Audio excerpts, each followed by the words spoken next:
जय श्री कृष्णा। आज परशुराम जयंती पर आइए सुनते हैं भगवान परशुराम की यह कथा। परशुराम दो शब्दों से मिलकर बना हुआ है। परशु अर्थात कुल्हाड़ी तथा राम, इन दो शब्दों को मिलाने पर कुल्हाड़ी के साथ राम अर्थ निकलता है। जैसे राम भगवान विष्णु के अवतार हैं, उसी प्रकार परशुराम भी विष्णु के अवतार हैं। इसलिए परशुराम को भी विष्णु जी तथा राम जी के समान शक्तिशाली माना जाता है। परशुराम के अनेक नाम हैं। इन्हें रामभद्र, भार्गव, भृगुपति, भृगुवंशी, ऋषि भृगु के वंशज, जमदग्नि के पुत्र के नाम से भी जाना जाता है। परशुराम ऋषि जमदग्नि तथा रेणुका के पांचवें पुत्र थे। ऋषि जमदग्नि सप्त ऋषि में से एक ऋषि थे। भगवान विष्णु के छठवें अवतार के रूप में परशुराम पृथ्वी पर अवतरित हुए। परशुराम वीरता के साक्षात उदाहरण थे। हिंदू धर्म में परशुराम के बारे में यह मान्यता है कि वे त्रेता युग एवं द्वापर युग से अमर हैं। परशुराम की त्रेता युग दौरान रामायण में तथा द्वापर युग के दौरान महाभारत में अहम भूमिका है। रामायण में सीता के स्वयंवर में भगवान राम द्वारा शिव जी का पिनाक धनुष तोड़ने पर परशुराम सबसे अधिक क्रोधित हुए। परशुराम के जन्म एवं जन्म स्थान के पीछे कई मान्यताएं एवं अनसुलझे सवाल हैं। सभी की अलग अलग राय एवं अलग अलग विश्वास है।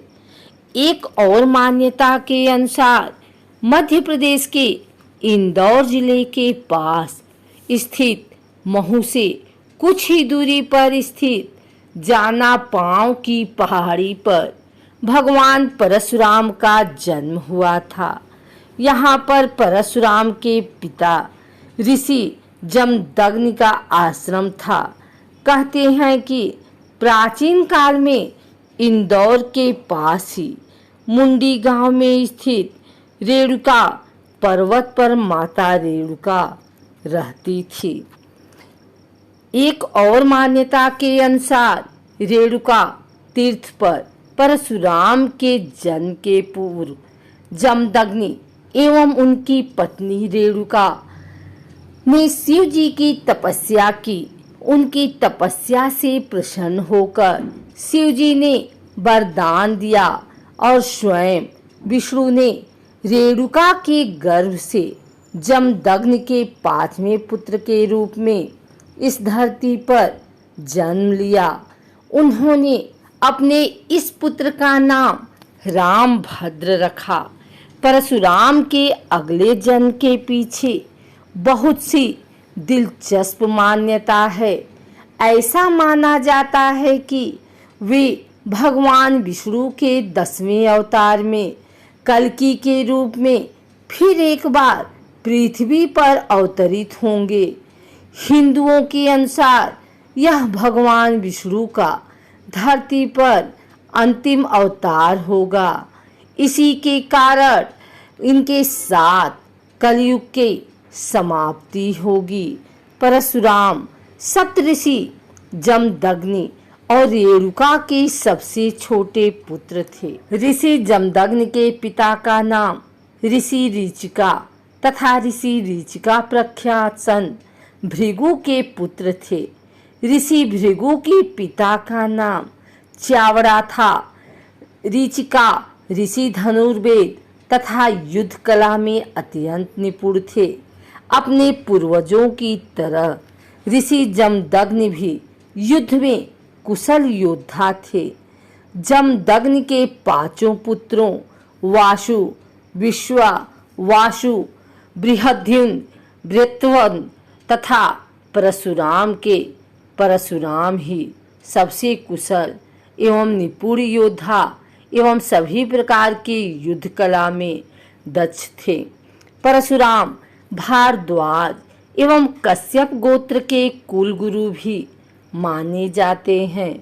परशुराम का मुख्य अस्त्र कुल्हाड़ी माना जाता है। इसे फारसा परशु भी कहा जाता है।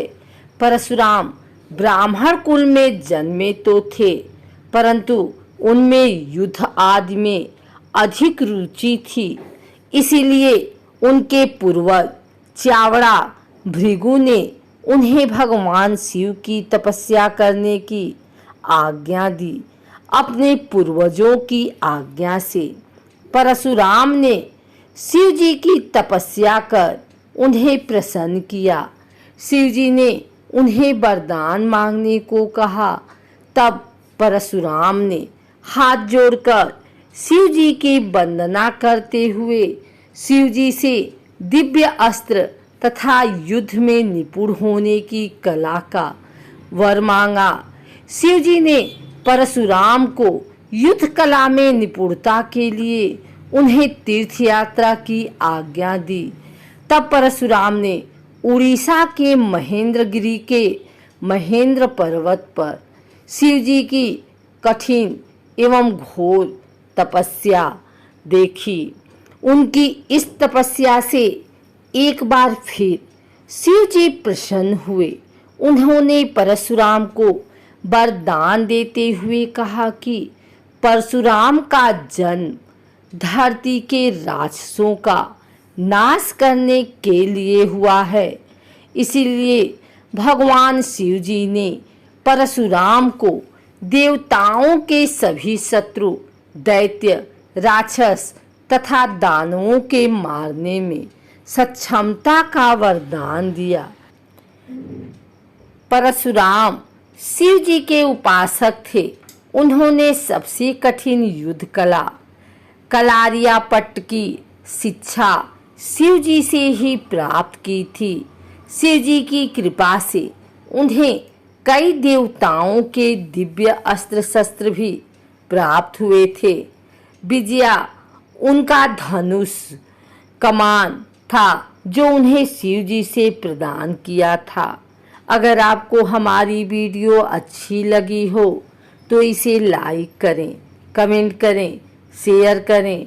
हमारे चैनल भक्ति गाथा को सब्सक्राइब करके बेल नोटिफिकेशन ऑल पर सेट कर लें ताकि आगे आने वाली वीडियो सबसे पहले आप तक पहुंच सके।